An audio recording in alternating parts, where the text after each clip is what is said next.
Hello viewers, இந்த வீடியோவில் TNPSC TRP டெட்டில் வர மேக்ஸ் சீரீஸில் இன்றைக்கி நம்ம பார்க்க போகிறது டிஆர்பி எக்ஸாமில் டிஆர்பி 2025 கேட்கப்பட்ட ஒரு கொஸ்டின் இந்த வீடியோவில் பார்க்கலாம். Find the value of 1 - 1/3 into 1 - 1/4 into 1 - 1/5 up to 1 - 1/100. இதை எப்படி சால்வ் பண்ணுறதுன்னு பார்ப்போம்.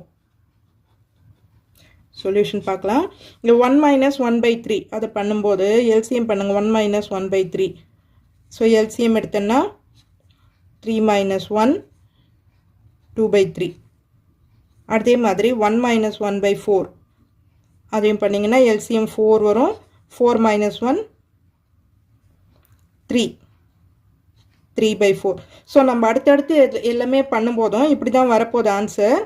ஸோ அதை நம்ம எப்படி பண்ணலாம் அப்படின்னா, இப்போ இதுக்கு பதிலாக இந்த 1 - 1/3க்கு பதிலாக நான் வந்து 2/3 போடுறேன். 2/3 சிம்பிளிஃபை பண்ணோம் இல்லையா, அதை போட்டுக்கும். 2/3 நடுவில் மல்டிப்ளிகேஷன் தான் இருக்குது இல்லையா.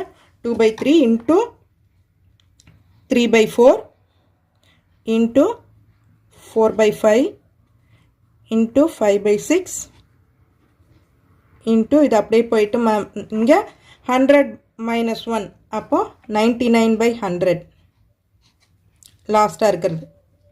ஓகேவா? இப்போ இது சிம்பிளிஃபை பண்ணோம்னா என்ன வரும்? 3 கேன்சல் ஆகிடும், 4 கேன்சல் ஆகிடும், 5 கேன்சல் ஆகிடும். இப்போ 6 கேன்சல் ஆகிடும். இப்படியே தான் ரிப்பீட்டடாக வந்துட்டு இருக்க போது. ஸோ இதுக்கு முன்னாடி நம்பரில் இங்கே என்ன இருந்திருக்கும்? 99 இருக்கும். ஸோ 99 கேன்சல் ஆகிடும். ஸோ நியூமரேட்டர் டினாமினேட்டர் எல்லாமே கேன்சல் ஆகிட்டே வந்துடும் உங்களுக்கு. ஸோ அப்படி வரும்போது பேலன்ஸ் இருக்கிறது நமக்கு என்ன இருக்கும்? 2 இருக்கும். இதோட நியூமரேட்டர் இருக்கும், இங்கே லாஸ்ட்டில் டினாமினேட்டர் இருக்கும் 2/100. ஸோ அதை சிம்பிளிஃபை பண்ணோம்னா 1/50. So 1/50 na option A is correct. Thank you.